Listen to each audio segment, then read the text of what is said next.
அந்த முதல்ல கொஞ்சம் சரியில்லாம போனோம். அந்த டாக்டர் 51,000 பில்லு போட்டார். அதுக்கப்புறம் திருப்பி மற்ற செலவெல்லாம் நீங்க பார்க்கணும் அப்படின்னாரு.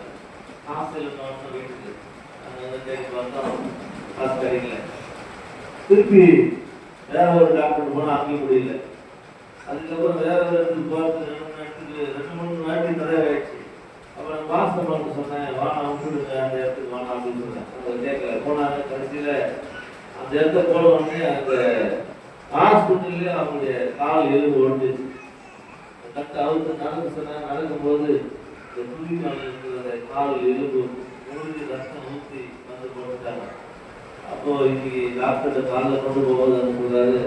நான் அப்பவே சொன்னேன், அவர் கால் நடக்கூடாது, கால் வைக்கக்கூடாதுன்னு கேட்கல. இப்போ என்னாச்சு, கால் எலும்பு முடிச்சு. அவர் தம்பி ஒன்று காட்டுறாரு, எலும்பு முடிச்சு காட்டுறாரு. இப்போ 2 மடங்கு பில் ஆயிடுச்சு அப்படின்னா பில் கொண்டு கொடுத்தோன்னே 81,000 பில்லு. மற்ற செலவெல்லாம் நீங்க பார்க்கணும் அப்படின்ட்டாங்க. ஆனா 1 வாரம் இங்க இருக்கணும், 2 மாசம் வீட்டுல இருக்கணும். ஆனா நடக்கக்கூடாது, படுத்துட்டாருன்னா எல்லாமே பெட்ல தான் போகணும் அப்படின்னு சொல்லி அவங்க சொல்லிட்டாரு. ஆனா இது ஏன் கேட்டீங்கன்னா, ஒண்ணு நம்முடைய விசுவாசத்தை தூண்டுவதற்காக சில காரியம் நடக்குது. ஆனா நமக்கு தெரிஞ்ச நன்மைக்கு எதாவது சொல்லும் போது பாப்பா வந்து விசுவாசம் இல்லை, நீ சேர்க்க மாட்டுற, அவர் பணத்தை தான் பார்க்கல, சேர்க்க மாட்டுது. ஆனா எந்த பணம் கையில் இருந்தால் தான் எனக்கு அடுத்த ஸ்டெப்பு போகலாம். ஆனால் முடியாது, நம்மளே இல்லை, இருக்கிற வாய்ப்பே இல்லை. பணம் வாய்ப்பு இல்லை, நம்ம எப்படி சேர்க்கிறது?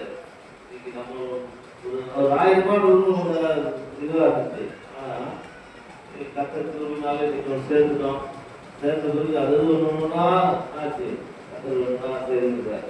அவங்க யோசிக்கும் போது நம்முடைய விசுவாசத்தையும் கத்தர் அதை ஒன்றும் உறுதிப்படுத்துறாரு. அதே சமயத்தில் பாதிப்பா இருந்தாலும் பாதிப்புல கத்தர் என்ன பண்றது, இந்த மாதிரி ஒரு சூழ்நிலை உருவாக்கி நம்ம என்ன பண்றது, இன்னும் அதிக விசுவாசத்தை வளர செய்யறாரு. இல்லையா? அதனால இந்த நாளில நீங்க ஜெபித்துக் கொள்ளுங்க. கத்தர் அதிகமாக நம்மை ஆசீர்வதிப்பாராங்க. இல்லையா? இல்லையா? கத்தர் நல்லவர். இப்பொழுது நாம் ஒரு 10 நிமிஷம் மாத்திரங்களுடைய வார்த்தை நாம் தியானிப்போம். இன்றைக்கு நாம் இந்த வசனத்தை இன்றைக்கு வாசிக்கும்போது யாத்திராகமம் 25 வசனம்.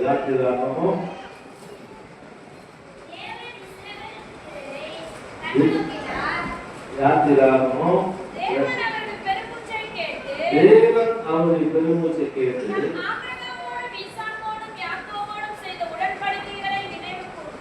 நினைவு கூர்ந்தார். தேவன் அவருடைய பெருமூச்சுகளை என்ன பண்ணாரு கேட்டு அவருடைய ஆபிரகாம், ஈசாக்கு, யாக்கோபுடைய உடன்படிக்கை பண்ண இந்த உடன்படிக்கை என்ன பண்ணாரா நினைவு கூர்ந்தார். நீங்க பாத்தீங்கன்னா இந்த பாஸ்லாமாவுடைய ஆயிரத்தி எனக்கு ரொம்ப இந்த வசனத்தை ஞாபகம் பெருமூச்சு நான் ஒரு ஊழியம் செய்யறேன், எனக்கு ஏன் எல்லாமே நடக்குது அப்படின்னு சொல்லி அந்த பெருமூச்சுகளை என்ன நடக்குது, அங்க அவர் நினைவு கொண்டு இருக்கிறாராம். ஆபிரகாம், ஈசாக்கு என்பவர்களுக்கு உடன்படிக்கை பண்ணியிருக்கிற அந்த உடன்படிக்கை நினைவு கூறுகிறார். இப்போ நாம் பெருமூச்சுகளோடு நாம் அதை யோசிக்கும் போது தேவனாகி கர்த்தர் நான் உன்னை விட்டு விடுவதும் இல்லை, கைவிடுவதும் இல்லை. அப்ப ஆபிரகாமுக்கு தேவன் நினைவு கூர்ந்தார், ஈசாக்குக்கு தேவன் நினைவு கூர்ந்தார், யாக்கோபுக்கு தேவன் நினைவு கூறுகிறதை அவருடைய பெருமூச்சுகளை கர்த்தர் மாற்றி தந்தார். ஆபிரகாம் உடைய பெருமூச்சை கர்த்தர் மாற்றினார். 100 வயசு 90 வயசு அதை நினைவு கூர்ந்து மாற்றினார். ஈசாக்கு பெருமூச்சு ஆண்டவரே ஆசீர்வதிச்சார். அந்த ஈசாக்கு அந்த தேசத்துல விதவிக்கப்படும் எப்படி இருந்திருக்கான்னு சொல்லி பார்க்கும்போது நீங்க பாத்தீங்கன்னா ஒருவேளை யோசித்திருக்கலாம், பெருமூச்சு விட்டுருக்கலாம், நடக்குமா நடக்காது. ஆனா கர்த்தர் 100 மடங்கு கர்த்தர் உதவி செய்தார்.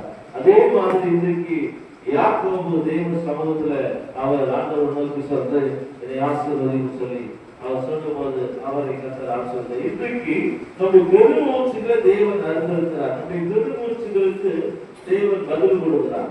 இல்லையா? பதில் கொடுக்கிறார். ஆபிரகாமுக்கு பதில் கொடுக்கிறார், ஈசாக்கு பதில் கொடுத்தார், யாக்கோபுக்கு பதில் கொடுத்தார். நமக்கும் தேவன் என்ன செய்தார்? பதில் கொடுப்பார். ஆனா பதில் கொடுக்கிற வரைக்கும் நாம் அவரோடு கூட போராடணும், தேவனோடு கூட போராடி கொண்டிருக்கணும். அப்படி போராடும் போது கர்த்தர் வெற்றியை தருவார். அங்க நீங்க பாத்தீங்கன்னு சொன்னா, இன்றைக்கு நம்முடைய வாழ்க்கையில நாம் போராடுகிறோம், நமக்கு எதிராக ஒன்று போராடி கொண்டிருக்கிறது. என்னன்னு கேட்டீங்கன்னா, தானியேல் ஜெபிக்க ஆரம்பித்தார். ஜெபம் பண்ண ஆரம்பிச்ச உடனே பதில் வந்துருச்சு. ஆனா வந்து கிடைக்கல. 21 நாள் தான் பதில் கிடைச்சது. ஆனா அன்னைக்கே பதில் கொடுத்துட்டாரு. ஆனா கிட்ட உடல என்ன பண்ணுச்சு? விசுவாச போராட்டம் பண்ணினான், பதில் கொடுக்க தடை பண்ணினே இருந்தான். ஆனா கர்த்தர் தடைகளை உடைத்து வெற்றி என்றார். இல்லையா? அதே நம்முடைய வாழ்க்கையிலும் தேவன் என்ன செய்கிறார்? பதில் தர வல்லவராக இருக்கிறார். இல்லையா? அப்போ பதில் தர வல்லவராக இருக்கிறார். நாம் என்ன பண்றோம்? நாம் தேவனோடு கூட போராடணும். மனுஷனோடு கூட இல்ல, பிசாசோடு கூட இல்ல, தேவனுக்கும் நமக்குள்ள உறவுகளில இன்னும் அதிகமாய் நம்ம பிரச்சனையை பார்த்து அல்லது நமக்கு சூழ்நிலை பார்த்து நாம் விலகாதபடி, நாம் அதை குறித்து நாம் யோசிக்காதபடி, கர்த்தர் எனக்கு எல்லாமே நன்மையா செய்வார்னு சொல்லி நாம் என்ன பண்ணோம்? அதுக்குள்ள போனோம். எது? கர்த்தர் எனக்கு நன்மை செய்வார் என்கிற அந்த நம்பிக்கைக்குள்ள வரும்போதுதான் கர்த்தர் நம்முடைய பெருமூச்சை மாற்றுவார். இல்லையா? கர்த்தர் நம்முடைய பெருமூச்சினுடைய எல்லாவற்றையும் கர்த்தர் மாற்ற வல்லவராய் இருக்கிறார். அது மாத்திரமல்ல, முதலாவது தேவனுடைய பெருமூச்சியை மாற்றுவதற்கு நாம் வைராக்கியமுள்ள ஒரு ஜெபம் நம்மிடத்துல தேவன் எதிர்பார்க்கிறார். 2வது மத்தேயு சுவிசேஷம் 6ஆம் அதிகாரம் 33ஆம் வசனத்தை வாசிக்கிறோம். மத்தேயு சுவிசேஷம் 6. முதலாவது தேவனுடைய ராஜ்யத்தையும் அவருடைய நீதியை தேடுங்கள், அப்பொழுது இவைகளெல்லாம் கூட கொடுக்கப்படும். அல்லேலூயா. அது பாத்தீங்களா என்ன சொல்றாரு? முதலாவது தேவனுடைய ராஜ்யத்தை அவருடைய நீதியும் தேடுங்க. பாத்தீங்களா? அப்போ பெருமூச்சை கேட்கணும்னா நாம என்ன பண்ணோம்? அவருக்கு தேடணும், அவரை கூப்பிடணும். அப்படி பெருமூச்சு மாறணும்னு சொன்னா நமக்கு தேவை இருக்குது. அல்ல கடைக்கு போகணும், அல்ல நம்ம வேலைக்கு போகணும், அந்த காரியம் செய்யணும். இல்ல நான் வீட்டுல தான் படுத்துருப்பேன், வீட்டுல தான் வந்துடும் அப்படின்னா என்ன பண்ணுது? எதுவும் தேடி வரவே வராது. அப்படின்னா முதலாவது நாம் செய்ய வேண்டிய காரியம் உலக மனுஷனுக்கு உலக காரியம் செய்யணுமே தவிர தேவனை தேடுவதில் நாம் என்ன பண்ணோம்? பின்னோக்கி போகிறோம். அது குறைபடும் போதுதான் பிசாசனுடைய வாழ்க்கையில நம்முடைய குடும்பத்துல நாம் எடுக்கிற பிரயாசங்களை குறைகளை கொண்டு வருகிறோம். அப்படின்னா முதலாவது தேவனுடைய ராஜ்யத்தை அவருடைய நீதி தேடும் போது நமக்கு இவைகள் எல்லாம் என்ன பண்ண போறோம்? கூட கொடுக்கப்படும். அப்ப முதலாவது ஜெபத்துல நாம் மாறும்போது அல்லது வேத வாசிப்பு அல்லது கர்த்தரை தேடுவதில் கர்த்தருக்காக செய்கிற காரியங்களை நாம் முக்கியத்துவப்படுத்தப்படும் போது கர்த்தர் நமக்கு கூட கொடுப்பார். இல்லையா? தேவன் நமக்கு என்ன பண்ணுவாங்க? கூட கொடுப்பார். தேவனாகிய கர்த்தருடைய வாழ்க்கையில கூட கொடுக்கிற தேவனாக இருக்கிற அந்த கூட கொடுக்கிற தேவனாகிய கர்த்தர் இன்றைக்கு உங்களுக்கும் எனக்கும் தேவன் கூட கொடுக்க விரும்புகிறார். இல்லையா?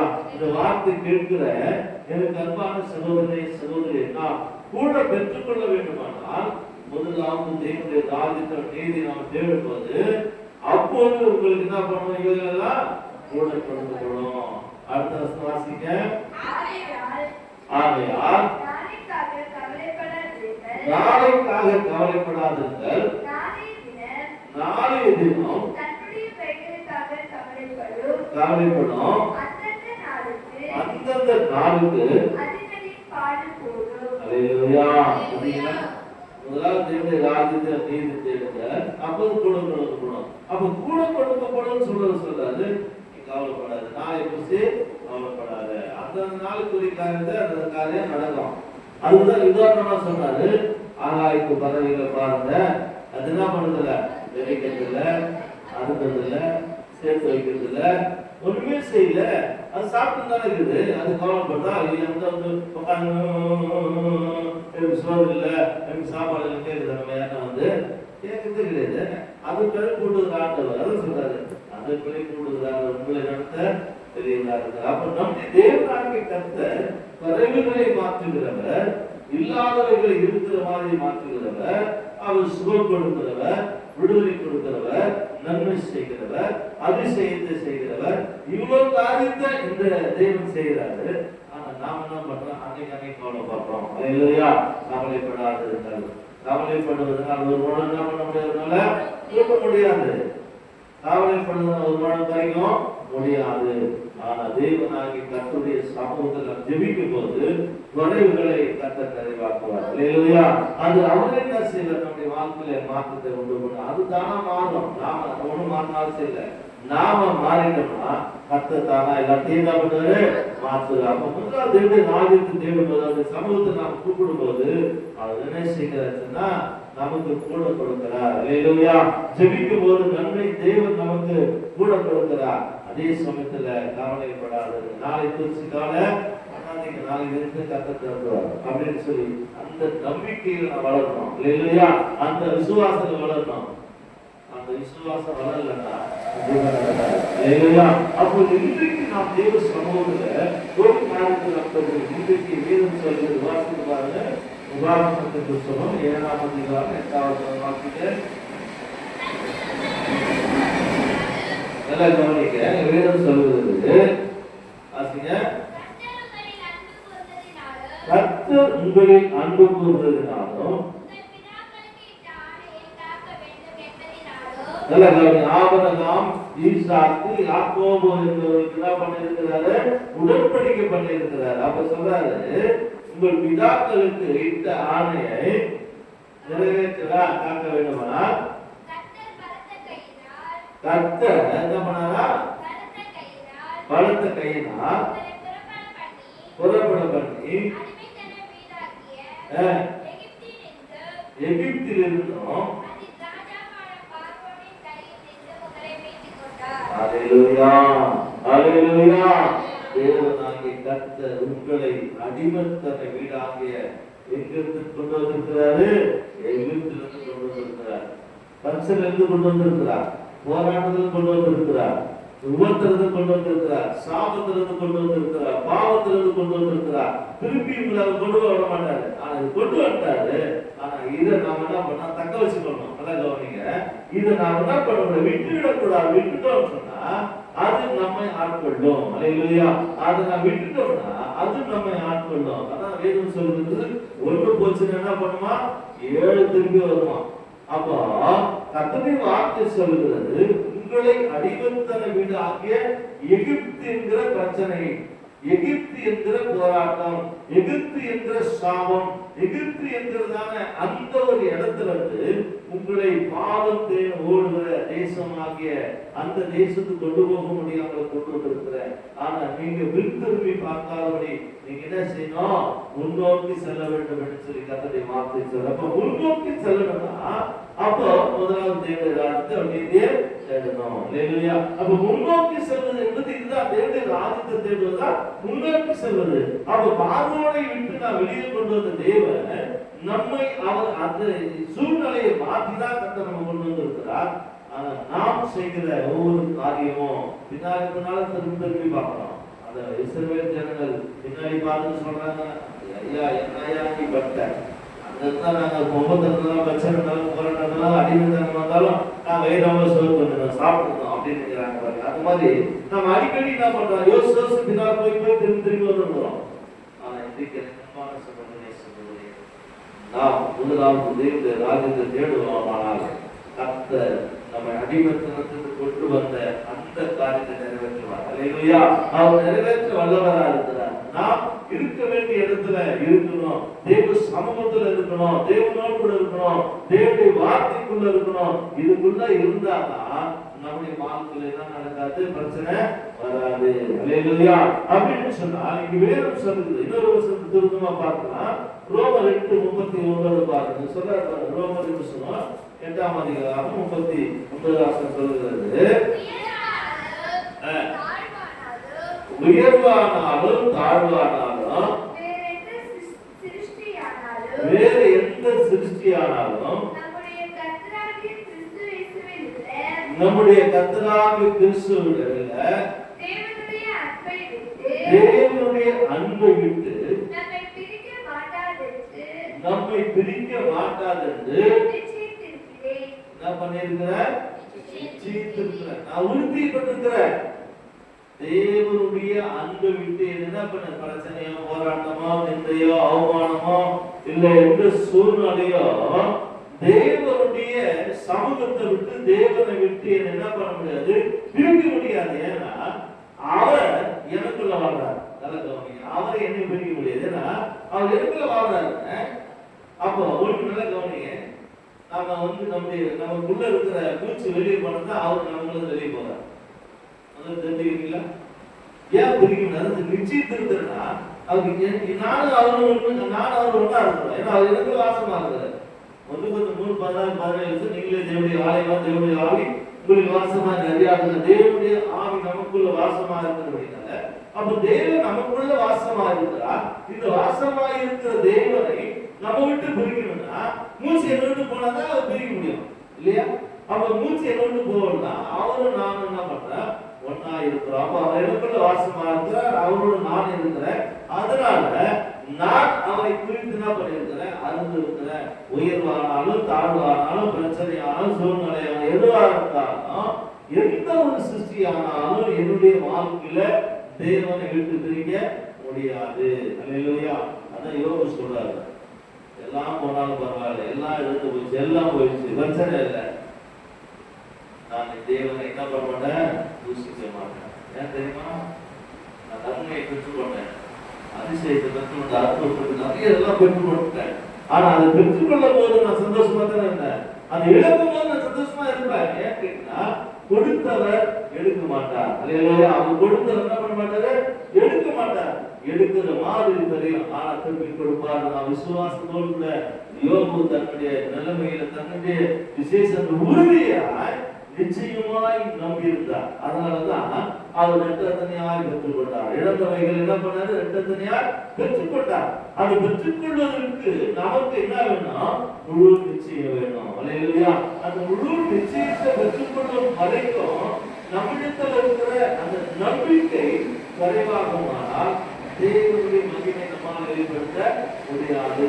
அப்ப தேவனுடைய மகிமை வெளிப்படுத்த வேண்டுமானால் இன்றைக்கு நான் தேவனை பற்றி நான் விசுவாசம் மாத்திரமல்ல, அவரை குறித்து நிச்சயமாய் நம்பி இருக்க வேண்டும். அதுதான் சொல்றாரு, உயர்வானால் தாழ்வானால் பிரச்சனையானால் போற எதிரானாலும் என்னை என்ன பண்ணாது, தேவ இயேசு கிறிஸ்துவின் அன்பை விட்டு என்ன பண்ண முடியாது, பிரிக்க முடியாது. ஏன்னா தேவனுடைய அன்பு ஒரு காலம் ஒருபோதும் தீமை செய்ய முடியாது. அப்ப அந்த அன்பு எனக்குள்ள இருக்கிறதுனால அந்த அன்பு எனக்கும் என்ன வர தீமை செய்ய முடியாது. அல்லேலூயா. அந்த அன்பு நிச்சயமா எனக்குள்ள வாசமா இருக்கிறதுனால நான் வெற்றியை மாற்ற பெற்றுக்கொள்வேன். அடுத்து பாருங்க, சொல்றாரு ரோமர் 12:11 சொல்றாரு. ரோமர் 12 அசதியா இராமல் ஜாக்கிரதையா இருங்க,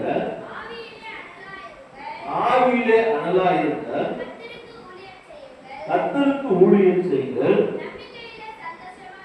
நம்பிக்கையிலே சந்தோஷமாய் இருங்கள், உபத்திரத்திலே பொறுமையாய் இருங்கள். அல்லேலூயா. நிச்சயமாய் நம்பி இருக்கணும். ஜெபத்துல என்ன பண்ணணுமா, உறுதியா இருக்கணும், அசைவில்லாமல் உறுதியா இருக்கணும். இல்ல நம்முடைய நம்பிக்கை முழுவதும் நீங்க பாத்தீங்கன்னா கடல்ல எல்லாம் போயிட்டு வருவாங்க, அந்த ஷிப்பு போயிட்டு வரும். போயிட்டு வந்தவொடனே என்ன பண்ணுவாங்க கேட்டீங்கன்னா, அந்த கரையோரம் வரும்போது அந்த நங்கூரத்தை எடுத்து உள்ள போட்டு எல்லாம் வீட்டுக்கு வந்துடுவாங்க. அந்த அங்கேயே இருக்கும், நல்லா காற்று அதிகம் பயங்கரமா இப்படி அப்படி இப்படி அப்படியெல்லாம் ஆடும் அந்த கப்பல். ஆனா அந்த கப்பல் என்ன பண்ணாது, அந்த இடத்துல போவாது, ஆனா ஆடும், அது அங்கேயே தான் இருக்கும், அப்படி அப்படியே ஆடும். ஏன் கேட்டீங்கன்னா அந்த நங்கூரம் என்ன செய்கிறது, அந்த கப்பலை தாங்கி பிடித்து கொண்டிருக்கிறது. அதனாலதான் அந்த கப்பல் என்ன செய்கிறது, அதே இடத்துல ஆடுமே தவிர ஆனா ஒரு நாளும் அந்த இடத்துல வெளியே போகவே போகாது. அப்போ நாம நம்முடைய வாழ்க்கையில வருகிற அத்தனையும் ஆட செய்யுமே தவிர நம்ம அழிக்க செய்யாது, நம்மளை கெடுக்க செய்யாது, நம்மளை ஒரு நாள் ஒருபோதும் அந்த தீமையை கொண்டு வராது. ஆனா ஆடுற மாதிரி தெரியும், காத்து அடிக்கும், பிரச்சனை அடிக்கும், எல்லாம் வரும். ஆனா எதுவுமே நம்ம என்ன செய்யறது, சேதப்படுத்த முடியாது. அல்லேலூயா. அப்படி என்று சொன்னால் இன்றைக்கு நம்முடைய நம்பிக்கை முழுதும் தேவன் மேல் சார்ந்ததாய் ஜபத்துல உறுதியா இருக்கணும். நாம் தேவனோடு பிரிக்கப்பட நாம் என்ன பண்ணோம்? இதுக்கு முன்னால என்ன பண்ணோம்? நாம் அவரை சார்ந்து எப்படி சார்ந்திருக்கணும்? அவருக்குள்ள நாம் அன்போடு இருக்கணும். நிச்சயமாய் தேவனுடைய அன்புல நிலைத்திருக்க வேண்டும். அப்படி நிலைத்திருக்கிறவர்களாய் நாம் ஜபத்துல உறுதியா இருக்கிறவர்களாய் காணப்பட வேண்டும். அடுத்து சொல்லுறது பாருங்க, 2 Corinthians புத்தகம் 3ஆம் அதிகாரம் 6ஆம் வசனம் பாருங்க. சொல்றாரு மிக அருமையான வார்த்தை. 2 Corinthians புத்தகம் 3:6. அவரே எங்களை தகுதியுள்ளவர்களாக்கினார். அந்த உடன்படிக்கை எழுத்துக்குரியதாய் இராமல்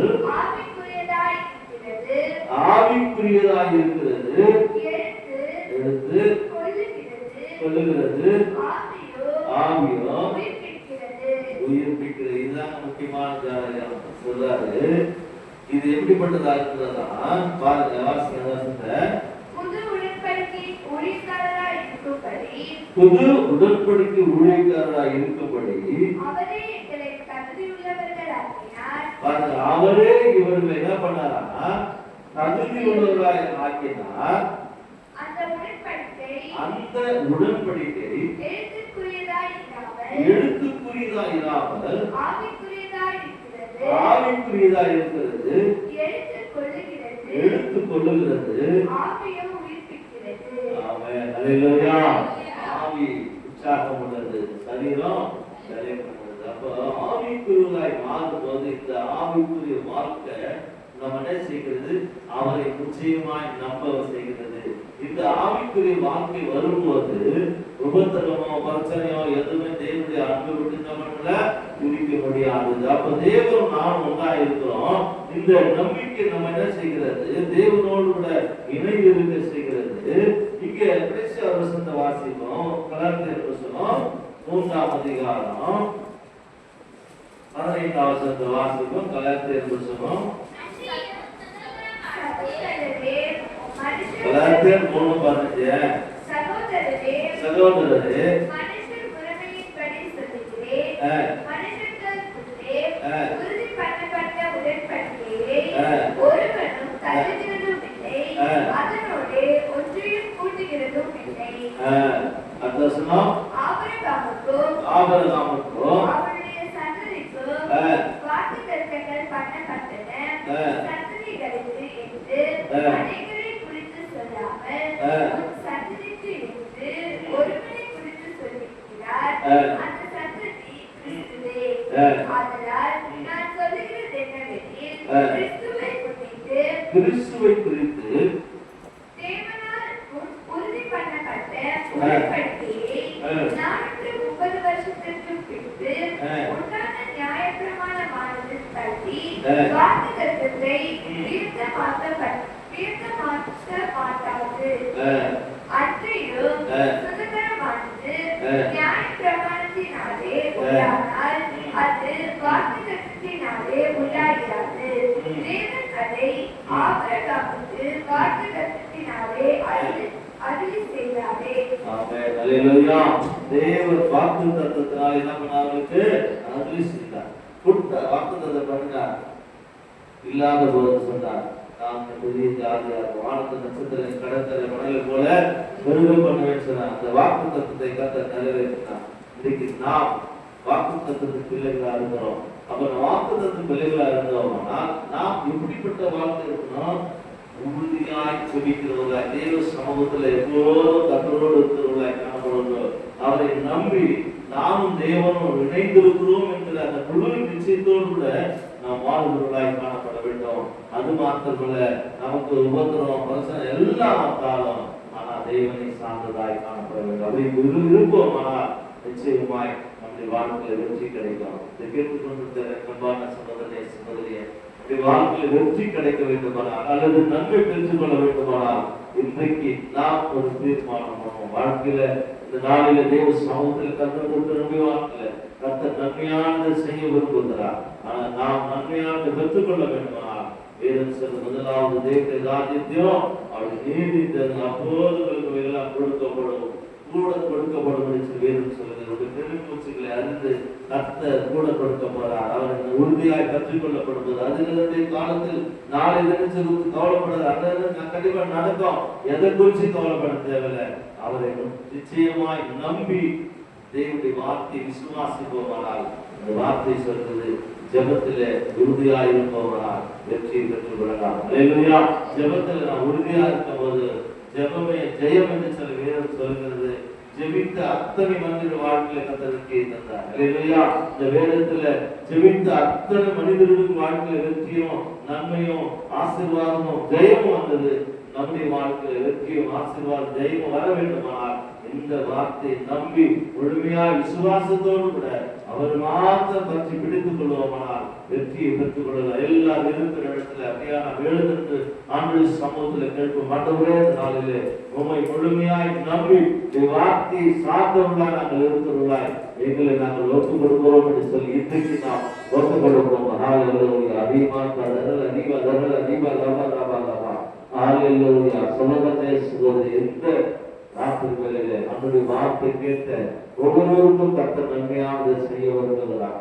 முதலாவது தேவனுடைய ராஜ்யத்தோட நீதி தேடும்போது அவரை உறுதியாய் ஜெபத்தில் உறுதியாய் இருக்கும்போது அவரை நிச்சயமாய் முழு நிச்சயம் நம்பி எல்லா சூழலில் அவரையே நாம் சார்ந்து கொள்ளப்படுவது தேவன் நம்முடைய வாழ்க்கையில நன்மையானது சுகமானது அருமையான காரியங்களை கர்த்தர் செய்ய வருகிறார். அதிலே நேரத்தில் அதிலே காலத்தில் நேர்த்தியாய் செய்ய வல்லவராய் இருக்கிறார். ஒருவேளை இன்றைக்கு நடந்தது நாளைக்கு நடக்குமா தெரியாதது கலங்க தேவை. ஏன்னா இன்றைக்கு நடக்கிறவர் இன்றைக்கு செய்தவர் நாளைக்கு செய்வார், நாளைக்கு செய்தவர் அடுத்த நாளும் செய்வார். ஒரு நாள் தேவன் நம்மை கைவிடவே மாட்டார். அந்த தெய்வத்தை நோக்கி பார்ப்போம். ஹல்லேலூயா, ஹல்லேலூயா. Oh praise Jesus, hallelujah. உறுதியாய் பற்றிக்கொண்டு அப்படின்னாலே உங்களுடைய வார்த்தையை நம்பி ஜெகத்திலே உறுதியாய் இருக்கிற ஒவ்வொரு குடும்பத்தையும் அந்தவரே நீர் நாமே கூட கொடுக்கிற தேவன். முதலாவது தேவனுடைய ராஜ்யத்தில் அப்படி நீதி தேடும்போது நீர் கூட கொடுத்து அவர்களை மேன்மைப்படுத்துகிற தேவன். ஆண்டவரே ஆபிரகாமுக்கு வாக்குத்தத்தம் பண்ணி, ஈசாக்குக்கு வாக்குத்தத்தம் பண்ணி, தேவனே யாக்கோபுக்கு வாக்குத்தத்தம் பண்ணி அவர்களை ஆசீர்வதித்து தெய்வம். இன்றைக்கு பார்வோடு அடிமைத்தனமாய் இருந்த இஸ்ரவேல் ஜனங்களை பாவம் தேவனோடு இயேசு கொண்டு வந்தபோது அவர்கள் முறுமுறுத்தார்கள். தேவனுடைய ஆசீர்வாதத்தை சுதந்திரித்துக் கொள்ள முடியாத கடந்து போனது. இன்னைக்கு நீங்கள் நானும் சூழ்நிலையை பார்த்து வாழ்க்கையில் இருக்கிற எந்த சூழ்நிலையை பார்த்தும் தேவனுடைய வார்த்தைக்கு நாம் விரோதமாய் பிரிவு செய்யக்கூடாது. நம்மை நாமே உறுதியாய் ஜெபத்தில உறுதியாய் இருக்கும் போது வெற்றி நம்முடைய வாழ்க்கையில கடந்து வரும். ஹல்லேலூயா, ஹல்லேலூயா. அறிவா தரல அறிவாக்க தரல அறிவா தரல அறிவால பாரப்பா. ஹல்லேலூயா, ஹல்லேலூயா, ஹல்லேலூயா. நன்றி செலுத்துகிறோம், நன்றி செலுத்துகிறோம், நன்றி செலுத்துகிறோம். எல்லாரும் வாய்களை திறந்து துதிப்போம். ஆண்டவரே உமக்கு நன்றி, நன்றி, நன்றி சொல்ல, நன்றி சொல்லுவோம். தோத்திரபாலி, தோத்திரபாலி அப்பாவுக்கு ஒரே கனமும் மகிமை அப்பாவுக்கு. தோத்திரபாலி, தோத்திரபாலி அப்பாவுக்கு ஒரே கனமும் மகிமை அப்பாவுக்கு. சுகந்தந்திரே நன்றியா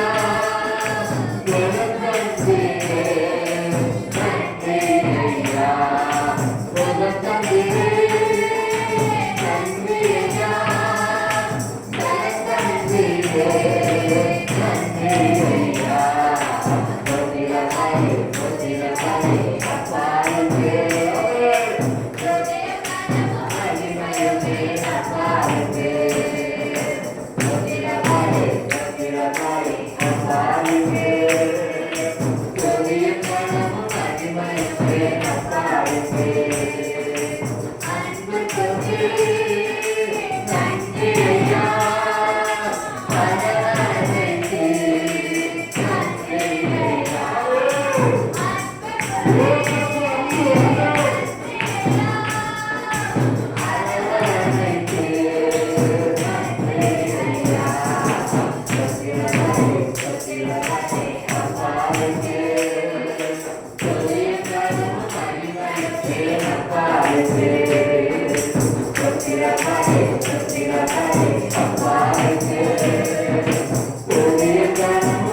எங்களோடு பேசிக்கொண்டது வார்த்தைகளுக்காக நன்றி செலுத்த வந்த ஒவ்வொரு குடும்பங்களுக்காக நன்றி செலுத்தது. அந்த நாளிலே வார்த்தை கேட்டவர்களாய் மாத்திரமல்ல, அதன்படி ஜீவிக்க அந்த ஜெபத்தில் உறுதியாக நிச்சயமாய் மோடு சார்ந்து இருக்க முதலாவது தேவனுடைய ராஜ்யத்தை நீதியை தேடுகிறவர்களாய் காணப்பட அடிமைத்தனத்தில் கொண்டு வந்த தேவன் அந்தவரே இன்னும் நடத்த வல்லவராய் இருக்கிற என்று முழு நிச்சயமாய் நம்பி அவரோடு வாழ உதவி செய்யும்படியாக செபிக்கிறையா. ஒவ்வொருவரையும் பாதுகாத்து வார்த்தை கேட்டுக்கொண்ட இந்த ஒலிபரிக்கு மூலமா கேட்டுக்கொண்டிருக்க ஒவ்வொரு குடும்பத்திலும் ஒவ்வொரு வாழ்க்கையிலும் தேவன் தாமே நன்மை செய்யும்படியாக செபிக்கிறோம். தடைகளை உடைத்து ஆசீர்வாதம், கட்டுகளை உடைத்து ஆசீர்வாதம், வாழ்க்கையில் இருக்கிற எல்லா போராட்டங்கள் மறைவதாக விடுதலையாக்கப்பட்ட இயேசுவின் அற்புதம் நடந்த அதிசயம் நடந்த ஆண்டவரே இந்த கிரகத்தில் ஒப்புக்கொண்டு செபிக்கிற ஒவ்வொருவரையும் காத்துக்கொள்ளும் இயேசுவின் நாமத்தில் பிதாவே. ஆமென். ஆமென். எல்லாத்துமாவே கர்த்தரை ஸ்தோத்திரி, உம்முடைய நாமத்தை ஸ்தோத்திரி, எல்லாத்துமாவே கர்த்தரை ஸ்தோத்திரி, அவர் செய்த சகல பலன்களையும். ஆமென். ஆமென். அல்லேலூயா, அல்லேலூயா, அல்லேலூயா.